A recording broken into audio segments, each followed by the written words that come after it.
বিরতির পর সবাইকে আরো একবার স্বাগত জানাচ্ছি। আমরা ফিরে যাচ্ছি আমাদের আলোচনায়।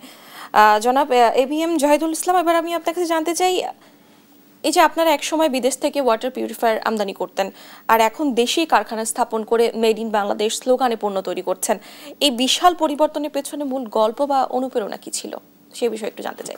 এই যে প্রথমে আমি বললাম যে সময়টা ছিল 1997 সাল, তখন আমরা এই ওয়াটার পিউরিফায়ার বিজনেসটা স্টার্ট করি এবং ওই সময় থেকে ভাবতাম যে এটা তো আসলে চাইলেই যে কেউ একটা বিদেশ থেকে একটা পণ্য ইম্পোর্ট করে মার্কেটিং করতে পারে, তা আমাদেরকে একটু ভিন্নভাবে ভাবতে হবে এবং প্রোডাক্টগুলি অনেক কস্টলি ছিল এবং স্বপ্ন দেখতাম যে আসলে ওয়াটার পিউরিফায়ার তো মানুষের বেসিক নিড, এটা কোনো লাক্সারিয়াস প্রোডাক্ট না। এটা যদি বেসিক নিড হিসেবে এটা এস্টাবলিশড করতে হলে এই প্রোডাক্টগুলির কস্ট কমাতে হবে, একটা অ্যাফোর্ডেবল প্রাইসের মধ্যে আনতে হবে।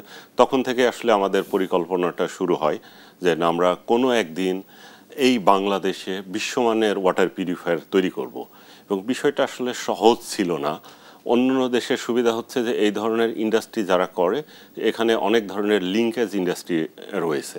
একটা ওয়াটার পিউরিফায়ার তৈরি করতে হলে 60 থেকে 70 ধরনের কম্পোনেন্ট লাগে এবং অন্যান্য দেশগুলি যারা অনেক দিন থেকে এই ধরনের প্রোডাক্ট ম্যানুফ্যাকচারিং করে আসতেছে তারা একটা অ্যাডভান্টেজ পজিশন হচ্ছে যে ওখানে ওই ধরনের লিঙ্কেজ ইন্ডাস্ট্রি আছে, বিভিন্ন কোম্পানি ওই কম্পোনেন্টগুলি তৈরি করে তারা জাস্ট একসাথে অ্যাসেম্বলিং করে একটা ব্র্যান্ডিং করে প্রোডাক্টগুলি মার্কেটিং করে। কিন্তু আমাদের বাংলাদেশের প্রেক্ষাপটটা সম্পূর্ণ আলাদা। এই ধরনের প্রোডাক্ট তৈরি করতে হলে ওই ধরনের কম্পোনেন্টগুলিও আমাকে বাংলাদেশে বানাতে হবে, কারণ এই ধরনের লিঙ্কেজ ইন্ডাস্ট্রি এখনও গড়ে ওঠে নাই। কিন্তু আমরা আস্তে আস্তে আসলে এভাবে শুরু করলাম। হয়তো প্রথমের দিকে কিছু কম্পোনেন্ট তৈরি করলাম, কিছু কম্পোনেন্ট ইম্পোর্ট করলাম, এভাবেই। কিন্তু গত প্রায় 3 বছর হলো আমরা এটা কমপ্লিট ম্যানুফ্যাকচারার হিসেবে নিজেকে আমরা ক্লেম করতেছি এবং এই ওয়াটার পিউরিফায়ারের প্রতিটা কম্পোনেন্ট আমাদের ফ্যাক্টরিতে তৈরি হচ্ছে। তৈরি করার পরে কম্পোনেন্টগুলির মান নিশ্চিত করা হচ্ছে, এগুলি অ্যাসেম্বলিং করার পরে এটা প্রপার ওয়েতে কোয়ালিটি চেক হচ্ছে, তারপরে প্রোডাক্টগুলি মার্কেটে যাচ্ছে এবং এটা proudly made in Bangladesh brand হিসেবে আমরা ক্লেম করতে পারতেছি। এবং আমরা স্বপ্ন দেখি আসলে এই প্রোডাক্ট শুধু বাংলাদেশ না, একদিন বিশ্ববাজারে একটা সুপরিচিত এস্টাবলিশড কোয়ালিটি ব্র্যান্ড হিসেবে একদিন এস্টাবলিশড হবে, আশা করা যাচ্ছে। যেহেতু যদি সরকার নীতিগত সহায়তা দেয়, তাহলে ওয়াটার পিউরিফায়ার ইন্ডাস্ট্রি রপ্তানিমুখী খাতে পরিণত করতে সরকারের পক্ষ থেকে কি ধরনের সহযোগিতা দরকার বলে আপনি মনে করছেন? আসলে আমাদের দেশের যদি এক্সপোর্ট সেক্টরের কথা ভাবা হয় তাহলে মেনলি একটা দুইটা সেক্টরের উপরে এখন টোটালি ডিপেন্ডেন্ট। এটা যে কোনো দেশের ইকোনমির জন্য এটা ভালো কিছু নয়। আসলে এক্সপোর্টের ক্ষেত্রে সময় এসেছে প্রোডাক্ট ডাইভার্সিফাইড করার। তা আমাদের ওয়াটার পিউরিফায়ার এই ক্ষেত্রে একটা ইম্পর্টেন্ট রোল প্লে করতে পারে যদি সরকারের কিছু পলিসি সাপোর্ট দেয়। যেমন যেটা হয়, যদি এক্সপোর্ট করা হয় তাহলে এখানে যে র মেটেরিয়ালসটা ব্যবহার হবে ওটা ইম্পোর্টের ক্ষেত্রে একটা ট্যাক্স ফ্রি এটা করে দেওয়া হয়, তাহলে পরে এটা বৈশ্বিক যে কম্পিটিশন, এখানে কম্পিটিশনে আসা যায়। আর আরও একটা জিনিস, পৃথিবীর অনেক দেশ তারা এক্সপোর্টের উপর একটা ইনসেন্টিভ দেয়। যদি আমরা চায়নার কথা কল্পনা করি তাহলে এই ধরনের প্রোডাক্টের ক্ষেত্রে, ম্যানুফ্যাকচারিংয়ের ক্ষেত্রে তারা সবথেকে বেশি আগায় আছে। তারা নিজেদের ব্র্যান্ডে এই ধরনের প্রোডাক্ট তৈরি করতেছে, তারা ইন্টারন্যাশনাল ব্র্যান্ডের কন্ট্রাক্ট ম্যানুফ্যাকচারিং করতেছে। ওদের একটা চাইনিজ ম্যানুফ্যাকচারের সুবিধা হচ্ছে যে সে তার উৎপাদিত পণ্য যদি সেম কস্টে এক্সপোর্ট করে, গভর্নমেন্ট তাকে ইনস্ট্যান্ট একটা ইনসেন্টিভ দেয় এবং সেই ইনসেন্টিভের পরিমাণ 13%। এটা ছোটো অ্যামাউন্ট না, অনেক বড় অ্যামাউন্ট। এখন আমি যদি একজন চাইনিজ ম্যানুফ্যাকচারের সাথে আমাকে কম্পিট করতে হয় তাহলে আমারও ওই ধরনের গভর্নমেন্টের পলিসি সাপোর্ট দরকার। বর্তমানে আপনারা ওয়াটার পিউরিফায়ার শিল্পে নেতৃত্ব দিচ্ছেন। আগামী 5 বা 10 বছরে আপনাদের প্রতিষ্ঠানকে কোথায় দেখতে চান? আপনাদের কি এই খাতের বাইরে অন্য কোনো নতুন পণ্য আনার পরিকল্পনা আছে?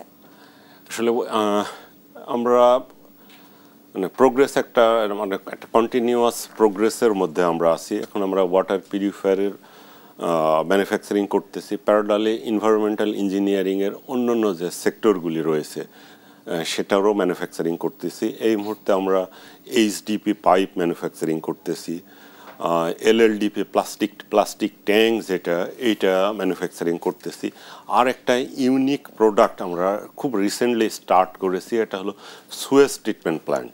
এটা আসলে আমাদের গভর্নমেন্টের যে বিল্ডিং কোড এবং পলিসির মধ্যে রয়েছে যে বিভিন্ন কমার্শিয়াল বিল্ডিং, ইভেন রেসিডেন্সিয়াল বিল্ডিংয়েও যে সুয়েজ সিস্টেম, এটা আনট্রিটেড সুয়েজ আর সুয়েজ নেটওয়ার্কে দিয়ে দেওয়া যাবে না। এটা একটা ট্রিটমেন্ট করে একটা পরিবেশ বান্ধব ওয়েতে এগুলোকে ডিসপোজাল করতে হবে। তবে এতদিন এই সুয়েজ ট্রিটমেন্ট প্ল্যান্ট মানে একটা বিশাল কিছু, অনেক ইনভেস্টমেন্ট, অনেক বেশি জায়গা লাগে, এই ধরনের একটা কনসেপ্ট এটা ছিল। কিন্তু আমরা একটা প্রোডাক্ট ডেভেলপ করছি, এটা জাস্ট একটা বিল্ডিংয়ের পাশে বা একটা কমার্শিয়াল স্পেসের পাশে এটাকে জাস্ট ইনস্টল করবে। এর মাঝে সমস্ত মেকানিজম এটা আছে এবং এখান থেকে যে আউটপুট ওয়াটারটা, যে লিকুইডটা বের হবে, যে আমাদের পরিবেশ অধিদপ্তরের জন্য যে গাইডলাইন আছে যেটা সেফ ওয়াটার হিসেবে, এটা কমপ্লাই করবে। তা আমি মনে করি যে এই প্রোডাক্টটারও একটা আপার সম্ভাবনা রয়েছে। শুধু ঢাকাতেই ওয়াসার গভীর নলকূপ আছে 1000, আর বিভিন্ন শিল্প প্রতিষ্ঠানে রয়েছে প্রায় 7000। প্রতি বছর 3 মিটার করে পানির স্তর নেমে যাচ্ছে। খরায় আক্রান্ত ভূমির পরিমাণ প্রায় 55 লাখ হেক্টর। ঢাকা এলাকা বা উপকূলীয় অঞ্চলের তুলনায় যদি দেখা যায়, উপকূলীয় এলাকায় একজন মানুষকে পানি সংগ্রহের জন্য গড়ে 2 ঘন্টা হাঁটতে হয়। আর মোট দেখা যাচ্ছে এইভাবেই পরিসংখ্যান বাড়ছে। তো এই বিষয়ে আপনারা কি কাজ করছেন? যেটা হচ্ছে যে আসলে আপনি যেটা বললেন যে উপকূলীয় এলাকায় যে প্রধান সমস্যা লবণাক্ততা, কিন্তু একটা তথ্য সত্যিকার অর্থে আমাদের আরও বেশি ভাবায়। এই লবণাক্ততা এখন শুধু উপকূলীয় এলাকার মাঝেও সীমাবদ্ধ নয়, যতই দিন যাচ্ছে সেটা আসলে লবণাক্ততা আপার স্টিমেও লবণাক্ততা বাড়তেছে। এটা আসলে সত্যিকার অর্থে একটা উদ্বেগজনক একটা বিষয়। তবে আমরা বললাম যে আসলে ওয়াটারের সমস্ত প্রবলেমেরই সলিউশন আছে। আমাদের কাছে এক ধরনের টেকনোলজি আছে যেটাকে রিভার্স অসমোসিস টেকনোলজি বলা হয়।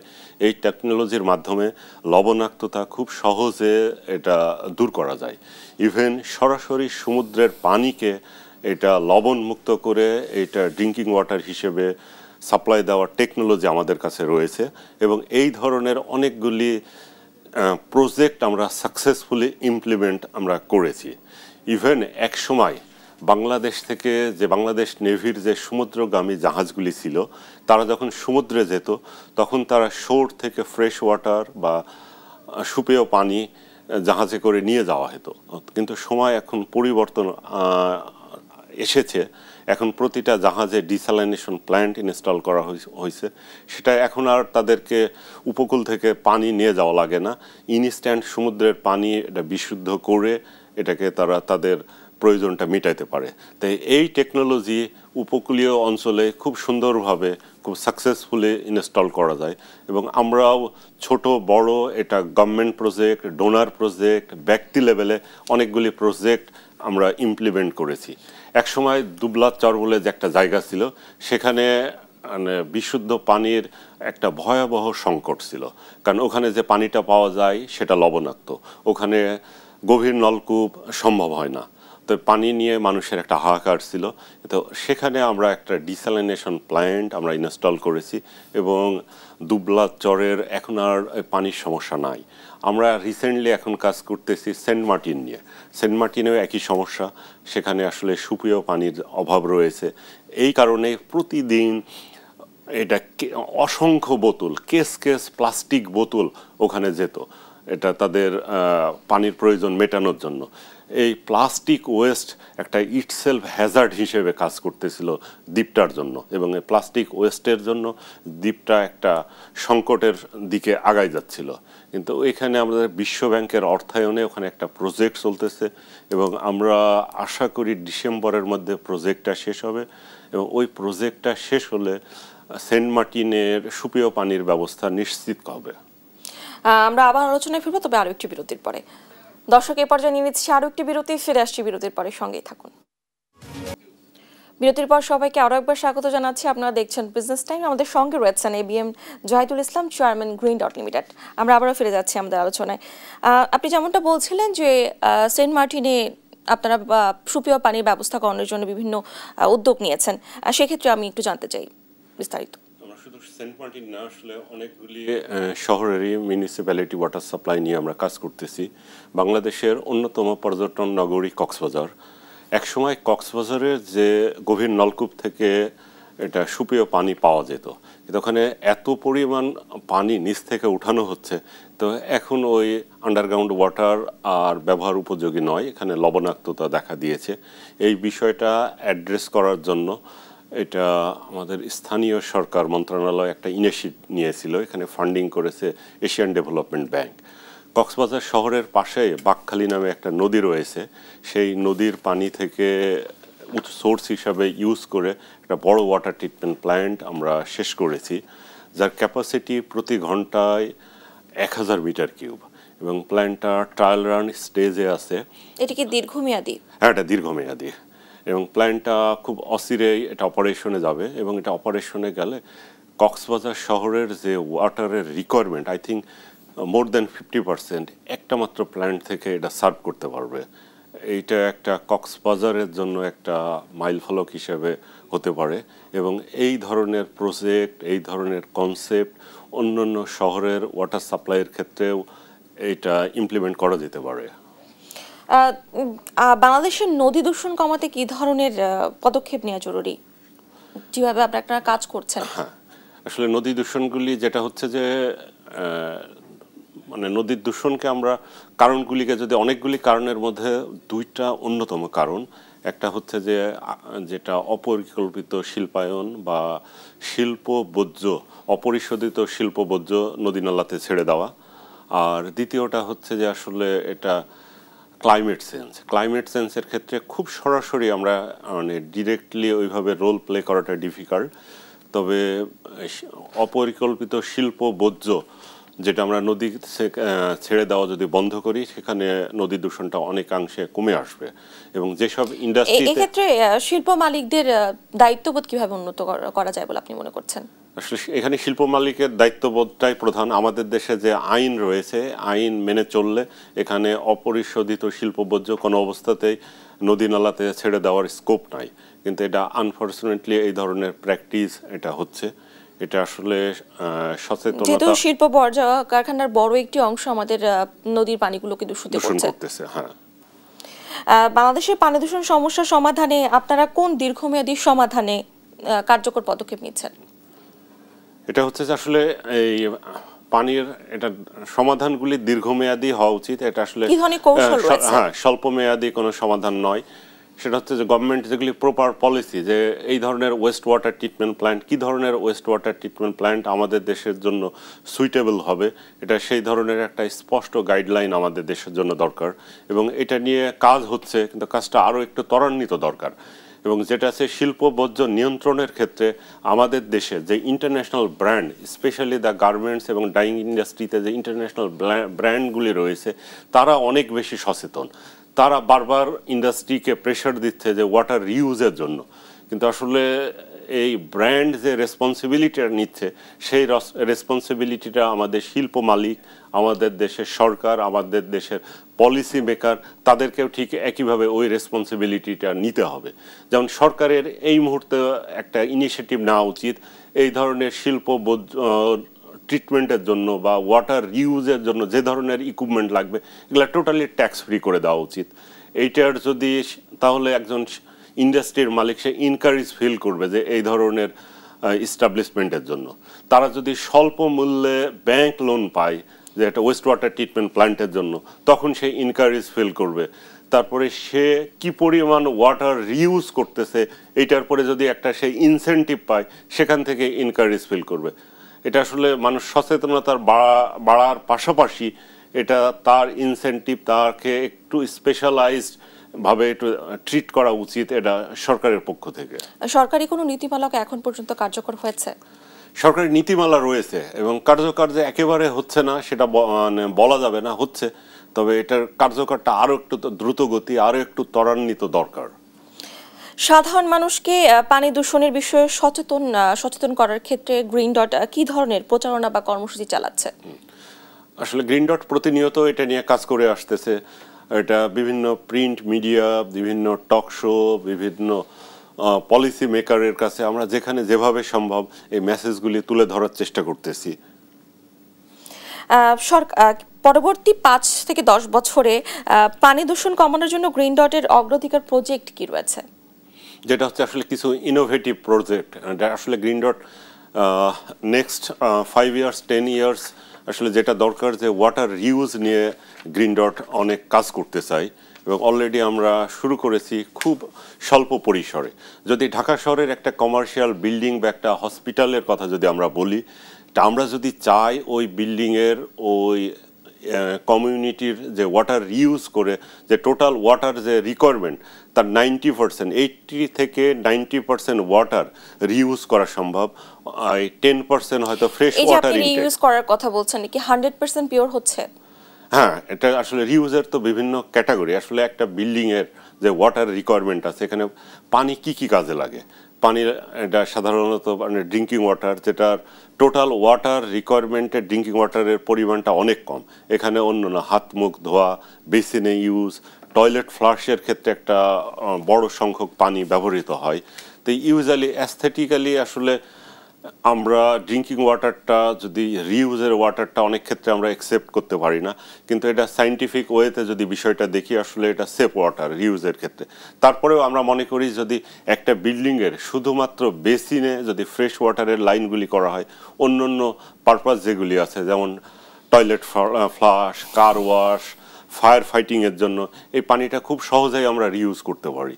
এবং এই ধরনের কিছু পাইলট প্রজেক্ট, কিছু ইনিশিয়েটিভ অলরেডি আমরা নিয়েছি এবং সাকসেসফুলি ইমপ্লিমেন্ট করা হচ্ছে।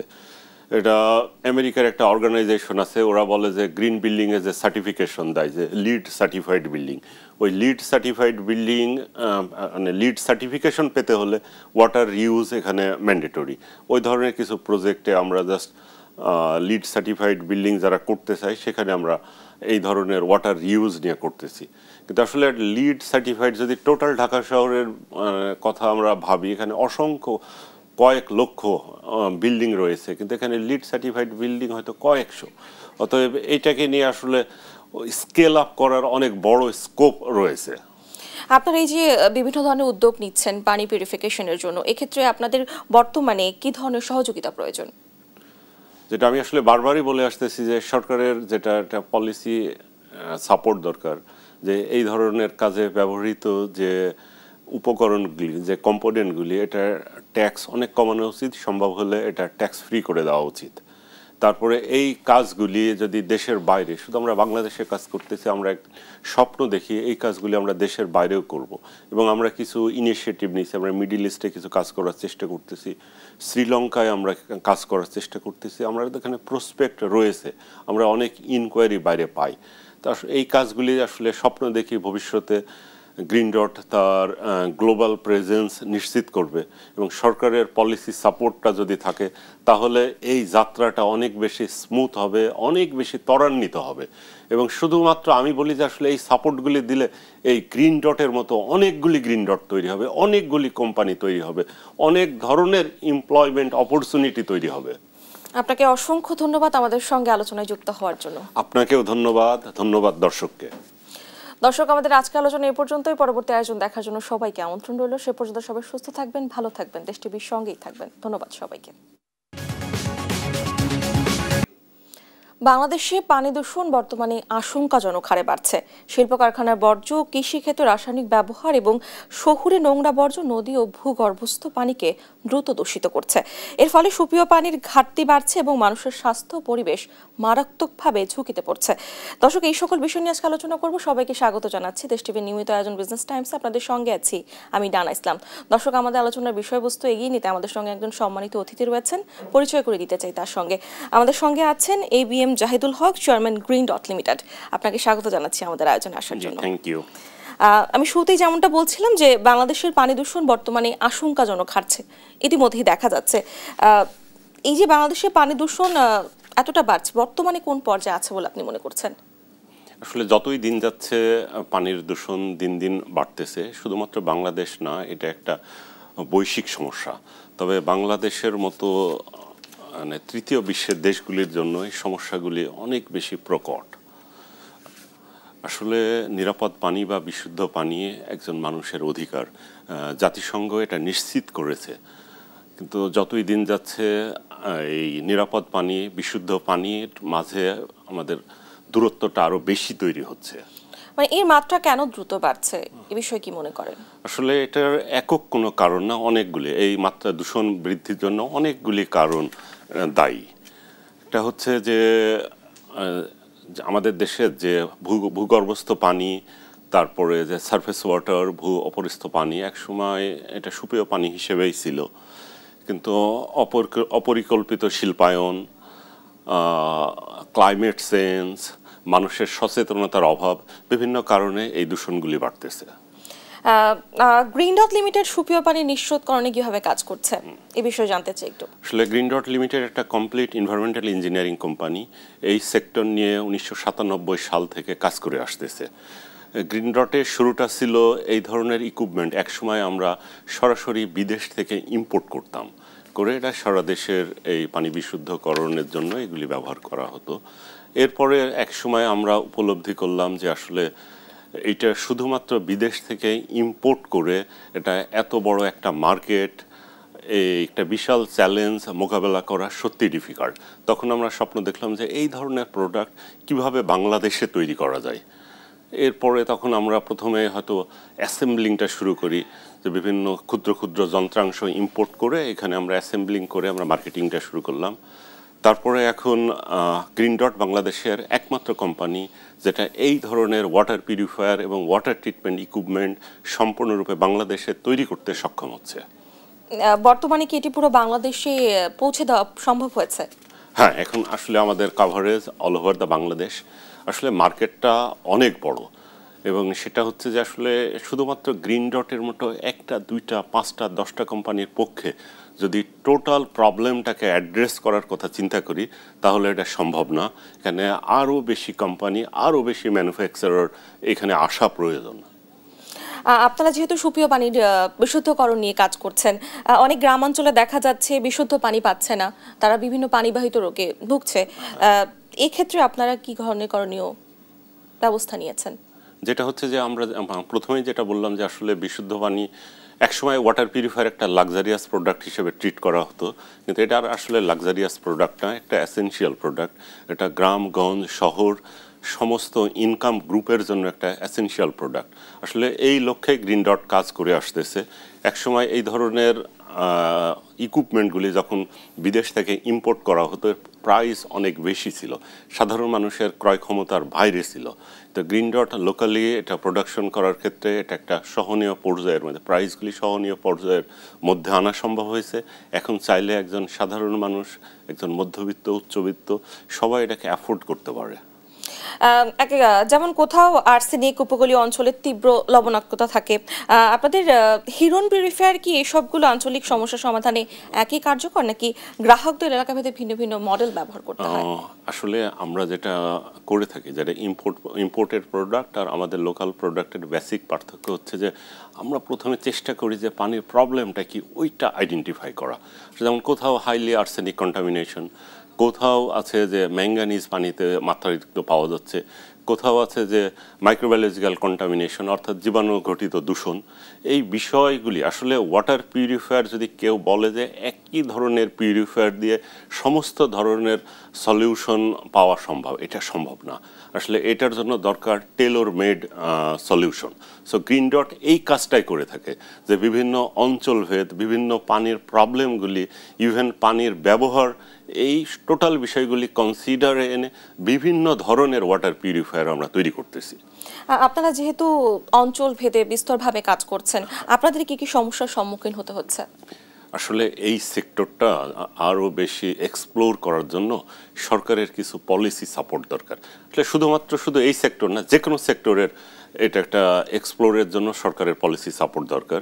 সেটা হচ্ছে যে আমরা সবথেকে বড় প্রবলেম ফেস করতেছি যে এই ওয়াটার পিউরিফায়ারগুলি তৈরি করার জন্য যে র মেটেরিয়ালসগুলি আমরা বিদেশ থেকে ইম্পোর্ট করি, এই র মেটেরিয়ালসগুলির যে ইম্পোর্ট ট্যাক্স, এটা আসলে শিল্প বান্ধব নয়। এইটা নিয়ে আসলে সরকারের একটু নজর দেওয়া উচিত, যে এইটা যদি র মেটেরিয়ালসের ইম্পোর্ট ট্যাক্সটা একটু কমানো যেত তাহলে প্রোডাক্টগুলি আরও সহনীয় প্রাইসের মধ্যে আনা হতো। এবং আমি বিশ্বাস করি যে গ্রিন ডটের মতো অসংখ্য ম্যানুফ্যাকচারার এখানে তৈরি হতো। এখানে কিছু মাল্টিন্যাশনাল কোম্পানি এখন তারা বিদেশ থেকে ইম্পোর্ট করে নিয়ে প্রোডাক্টগুলি মার্কেটিং করতেছে। তো এই ধরনের ট্যাক্সের যদি একটা বেনিফিট নিশ্চিত করা হতো, আমি দৃঢ়ভাবে বিশ্বাস করি তারা আবার ইম্পোর্ট করতো না, এই ইম্পোর্ট নির্ভরতা কমে আসতো, প্রোডাক্টগুলি স্থানীয়ভাবে তৈরি করা হতো। আমরা যেটা যে গ্রিন ডট যে কাজটা করতেছে, হয়তো সরাসরি খুব স্বল্প পরিসরে এক্সপোর্ট করতেছে দেশের বাইরে, কিন্তু আমরা একটা ইম্পোর্ট সাবস্টিটিউট ইন্ডাস্ট্রি, যে প্রোডাক্টগুলি আমরা তৈরি করতেছি, গ্রিন ডট এগুলি তৈরি না করলে এই প্রোডাক্টগুলি ইম্পোর্ট হতো। ইম্পোর্ট হলে এটা ফরেন কারেন্সির উপরে এর একটা প্রেশার আসতো। তবে আমরা প্রাউডলি বলতে পারি যে আমরা ফরেন কারেন্সি সেভিংসের ক্ষেত্রে একটা ইম্পর্টেন্ট রোল প্লে করতেছি, এবং গভর্নমেন্টের কাছে আমরা এক্সপেক্ট করি এই বিষয়গুলি গুরুত্বের সহকারে দেখা। সরকার কর্তৃক আর কি ধরনের সুবিধা পেলে আপনারা এটাকে আরো বড় পরিসরে বাড়াতে পারবেন? আমি ট্যাক্সের কথা আরেকটা বললাম, আরেকটা জিনিস আসলে এই ওয়াটার পিউরিফায়ার এটা একটা খুব সেন্সিটিভ একটা প্রোডাক্ট। আসলে আমাদের সরকারের যেমন নিরাপদ খাদ্যের জন্য একটা স্ট্যান্ডার্ড, কসমেটিক্সের জন্য এই ধরনের একটা স্ট্যান্ডার্ড আছে, এই ওয়াটার পিউরিফায়ারের যদি একটা স্ট্যান্ডার্ড তৈরি করা যেত যে এই স্ট্যান্ডার্ডের প্রোডাক্ট আমাদের দেশে মার্কেটিং করা যাবে, তাহলে হলে পারে আর খুব সুবিধা হতো। এই মানহীন পণ্য, নিম্নমানের পণ্য কিছু বিদেশ থেকে আমদানি হচ্ছে, যেটাতে আসলে সুপেয় পানি নিশ্চিত করা সম্ভব নয়, ওই ধরনের প্রোডাক্টগুলি আমাদের দেশে আসা বন্ধ হয়ে যেত। তবে এই ধরনের একটা রেগুলেটরি বডি এটা সরকার থেকে করা দরকার। আমরা যদি অন্য দেশের কথা কল্পনা করি, অলরেডি বিষয়টা সেখানে স্ট্যাবলিশড, এখানে যে কেউ একটা পিউরিফায়ার মার্কেটিং করতে পারবে না। প্রথমত তার মানটাকে নিশ্চিত করতে হবে। আমাদের দেশে আসলে ওই ধরনের মান নিয়ন্ত্রণের ব্যবস্থা নাই। আমরা যেটা করি, আমাদের নিজস্ব ল্যাবরেটরি আছে, আমরা অন স্যাটিসফ্যাকশনের জন্য এই প্রোডাক্টটা বাজারে দেওয়ার উপযোগী কিনা সেটা আমরা নিশ্চিত করার জন্য আমরা নিজস্ব ল্যাবরেটরিতে আমরা টেস্ট করে সুইটেবল প্রোডাক্টটা আমরা মার্কেটে ছাড়ি। এবং নতুন কোনো একটা মডেল বাজারে আনার আগে আমরা এটার দীর্ঘদিন এটার সুবিধা অসুবিধা, কোন ধরনের ওয়াটারের সাথে এটা সুইটেবল, এইগুলি ইনহাউস আমাদের কিছু ফ্যাসিলিটিস আছে, এটা করার পরে মার্কেটে ছাড়তেছি। কিন্তু যদি একটা কমন রেগুলেটরি বডি থাকতো, যেটা আমার প্রোডাক্ট, অন্য ইম্পোর্টেড প্রোডাক্ট, যে কেউ এখানে লোকাল ম্যানুফ্যাকচারিং করতে চাইলে সেই প্রোডাক্টের মানগুলি নিশ্চিত করা হতো, তাহলে একটা অনেক ক্ষেত্রে যে আনপ্যারালাল কম্পিটিশনের সম্মুখীন আমরা হই, হয়তো এইটা হতাম না। তখন মানুষও নিশ্চিতভাবে যে একটা সে ওয়াটার পিউরিফায়ার, কী ধরনের ওয়াটার পিউরিফায়ার কিনতেছে, এখান থেকে সে কী বেনিফিট পাচ্ছে, এটা একজন কাস্টমার নিশ্চিত হতে পারতো। যেহেতু ওয়াটার পিউরিফায়ার একটি গুরুত্বপূর্ণ প্রোডাক্ট আপনি বলছিলেন, সেক্ষেত্রে এর মান নিয়ন্ত্রণের জন্য কি ধরনের ভূমিকা নেওয়া যেতে পারে, এই বিষয়ে একটু জানতে চাই। যেটা বললাম যে আসলে এটার যদি একটা ফার্স্ট যেটা আছে ওয়াটার পিউরিফায়ারের একটা স্ট্যান্ডার্ড ঠিক করা, যে একটা ওয়াটার পিউরিফায়ার কি স্ট্যান্ডার্ডের হবে, এখানে যে কম্পোনেন্টগুলি ইউজ হবে, এখানে কি ধরনের কম্পোনেন্ট ইউজ হবে। যেমন ফার্স্টলি আমরা বলি যে আসলে ওয়াটার পিউরিফায়ারের অনেক পার্টসেরই প্লাস্টিক ইউজ হয়, কিন্তু আমরা দুঃখের সাথে জানাতে চাই যে অনেক ইম্পোর্টেড প্রোডাক্টে দেখা হচ্ছে যে সেখানে রিসাইক্লিং প্লাস্টিক ইউজ হচ্ছে। এটা আসলে ওয়াটার পিউরিফায়ারে কোনো রিসাইক্লিং র ম্যাটেরিয়ালস ইউজ হওয়া স্কোপ নাই। যেহেতু আমাদের দেশের কোনো স্ট্যান্ডার্ড নাই, চাইলেও কেউ ইউজ করতে পারে, এটা বন্ধ হওয়া উচিত। এরপরে প্রতিটা কম্পোনেন্ট, এইটা মানসম্মত কম্পোনেন্ট ওয়াটার পিউরিফায়ারগুলি তৈরি করার ক্ষেত্রে ব্যবহার হচ্ছে কিনা এটা নিশ্চিত করা দরকার। এরপরে যে প্রোডাক্টটা তৈরি করার পরে এর পারফরমেন্স, যেমন এটা মাইক্রোবায়োলজিক্যাল সেফটি কতটুকু নিশ্চিত করতেছে, কেমিক্যাল কন্টামিনেশন কতটুকু রিডিউস করতেছে, এই প্যারামিটারগুলি ফিক্সড করে আমরা যদি একটা স্ট্যান্ডার্ড প্রোডাক্ট তৈরি করতে পারি, যে না এই স্ট্যান্ডার্ডের বাইরের প্রোডাক্ট এই স্ট্যান্ডার্ড মিট না করলে এটা মার্কেটে যাবে না, এটা নিশ্চিত করার আমি মনে করি যে this is the perfect time. পৃথিবীর অন্যান্য দেশ অলরেডি এই ধরনের ইনিশিয়েটিভ নিয়েছে এবং ওয়াটার পিউরিফায়ারের তারা একটা স্ট্যান্ডার্ড সেট করেছে। তা আমরা আনফর্চুনেটলি এখনও ওই ধরনের স্ট্যান্ডার্ড সেট করতে পারি নাই, তবে এটা সময়ের দাবি, এই ধরনের স্ট্যান্ডার্ড সেট করতে হবে। দেখা যাচ্ছে শিল্প কারখানা যে অপরিশোধিত বর্জ্য নিয়ন্ত্রণে কি ধরনের বাস্তব উদ্যোগ প্রয়োজন বলে আপনি মনে করছেন? এটা আসলে আমাদের দেশের যে প্রচলিত আইন, সে আইনটা যথেষ্ট ভালো, এবং এখানে অপরিশোধিত শিল্প বর্জ্য আসলে কোনো অবস্থাতেই ছেড়ে দেওয়ার কোনো অপশন নাই। কিন্তু এটা অপ্রিয় হলে সত্য, এই ধরনের প্র্যাকটিস এখানে হচ্ছে। কিন্তু এক্ষেত্রে তো দেখা যাচ্ছে ঢাকার আশেপাশে, ঢাকার বাইরে বিভিন্ন অঞ্চলে পানি বিপুলভাবে দূষিত হচ্ছে। হ্যাঁ, দূষিত হচ্ছে, কারণ ওই আইন আছে কিন্তু আইনটার আসলে ওইভাবে প্রয়োগ নাই। আইনটা যদি প্রয়োগ করা হতো তাহলে আমরা আসলে বেনিফিটটা মাল্টি ডাইমেনশনালে আমরা বেনিফিট হতাম। কোনো ইন্ডাস্ট্রি যদি আসলে ওয়েস্ট ওয়াটার ট্রিটমেন্ট প্ল্যান্টটা যদি প্রপারলি রান করে, আমাদের কাছে ওই ধরনের টেকনোলজি রয়েছে যে ওয়েস্ট ওয়াটারটা তারা ফেলে দেবে, ওইটাকে প্রপার ট্রিটমেন্টের মাধ্যমে ওইটা রিইউজ করা যাচ্ছে।